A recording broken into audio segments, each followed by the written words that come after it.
Yes, thank you very much for staying with us once again and joining us on this channel, Sports 7 GH. It's always a great pleasure to have you join us. Thank you very much for staying. Yesterday, UEFA Champions League was played, and Tottenham, Thomas Partey, yes, did very, very well for Arsenal Football Club in their away win.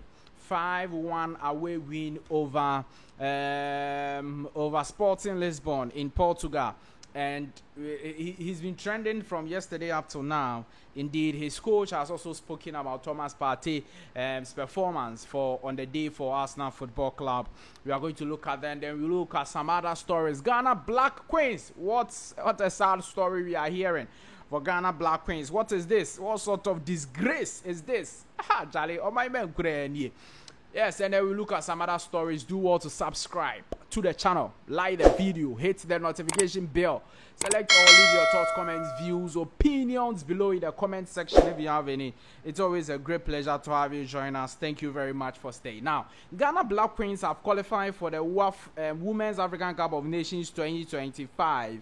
That will be happening in Morocco, all right? Yes, and they will be playing in that particular AFCON. This month of November is international break or window for the women's football. All right, they've have a break for women's football, and they were supposed to play some friendly games. Ghana Black Queens were supposed to play some friendly games ahead of the AFCON tournament. Since 2018, this is the first time you are qualifying for the Women's African Cup of Nations. All right, and if you've qualified for the AFCON, you have to play some games. The Black Queens haven't played a game since July, when they played versus Japan and was beaten versus Japan. July this year. July, August, September, October, November, December, and then January and the rest will come in. In fact, next year they will play the AFCON. They were supposed to play two friendly games, Senegal and then also Tunisia. Is that not it? Senegal and Tunisia. They played two friendly games versus these two teams. And the reports we are getting is that those two friendly games are likely not to come on because the Black Queens do not have, or the Ghana Football Association and the Sports Ministry cannot assemble an amount of $40,000 for the Black Queens. What a shame and embarrassment. Oh my ben Ghana. Ghana, oh my ben.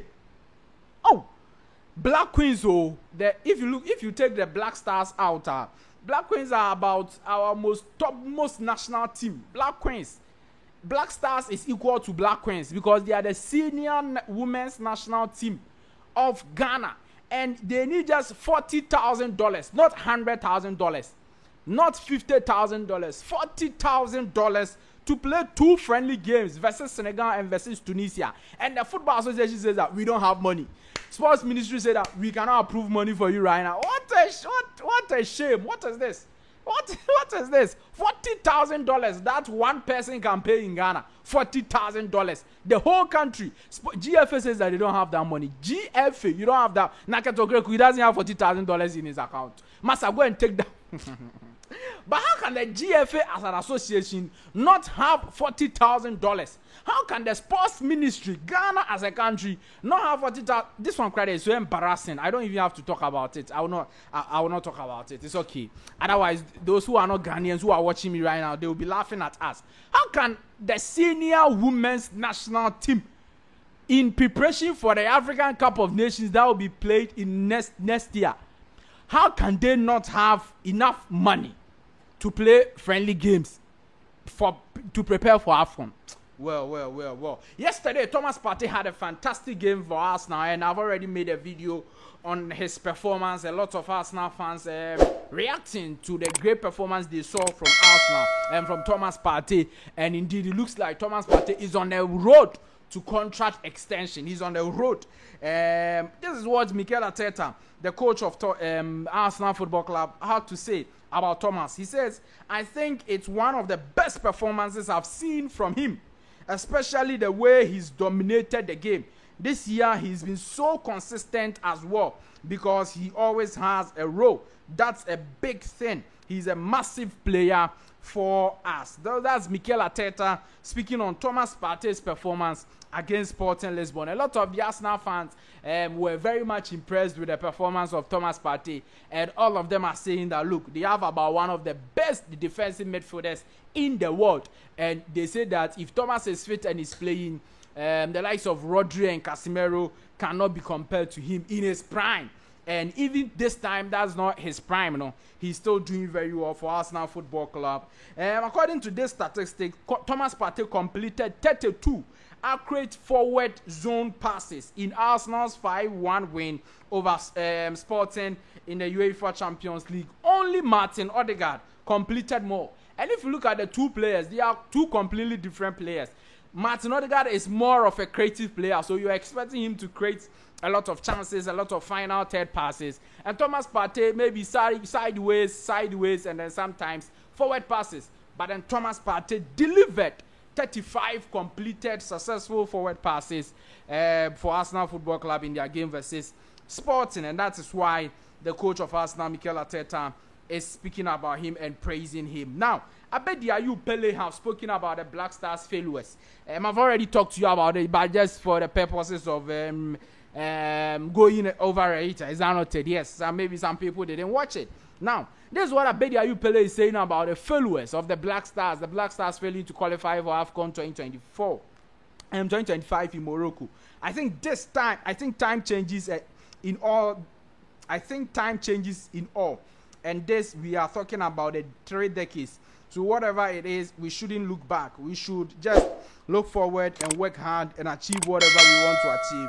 What it takes to be a great football team or a great football nation is to work hard and put your house into order and to make sure that you get a result. This is all that it takes to be a good team all over the world. Abedi Ayew Pele speaking over there. Now, according to Gary Al Smith, this is the very latest on Black Stars coach Otuado. The executive committee meeting there, as at the time I was doing this video, it hadn't ended. You know, they are doing a meeting on Otuado today. So maybe after the meeting, they will sack him or they will return. We don't know. But this is what Gary Al Smith is saying. He says, according to sources, World Cup qualification is the executive council's top priority. Otuado will be tasked with leading Ghana to the 2026 FIFA World Cup as they are currently tied for the first place in their group. The JFA sees this as a chance to rebuild confidence in the national team with the coach who has failed the players and with the coach who is failing. How do you rebuild confidence with the failed coach? It will be up to Otuado's performance in the upcoming months to persuade Ghanaians that he's qualified for the position. The meeting on Wednesday is anticipated to strengthen the GFA's public backing for the troubled coach. So based on what Al Smith is saying, even before the meeting, he's telling us that, look, the GFA are not going to sack the coach and they will try to let the public support Black Stars coach Otuado for the World Cup qualifiers that Ghana will be playing from next year onwards. So that is basically what is happening. I've already told you that it is not likely at all that they will sack the coach unless something serious happens in the meeting. It's not likely they will sack the coach. So let's just wait and see how things go for the senior national team, the Ghana Black Stars coach Otuado. Thank you very much for staying with us and joining us once again on this channel, Sports 7GH. Please do well to subscribe to the channel, like the video, hit the notification bell and select, or I'll see you in the next one. Bye bye.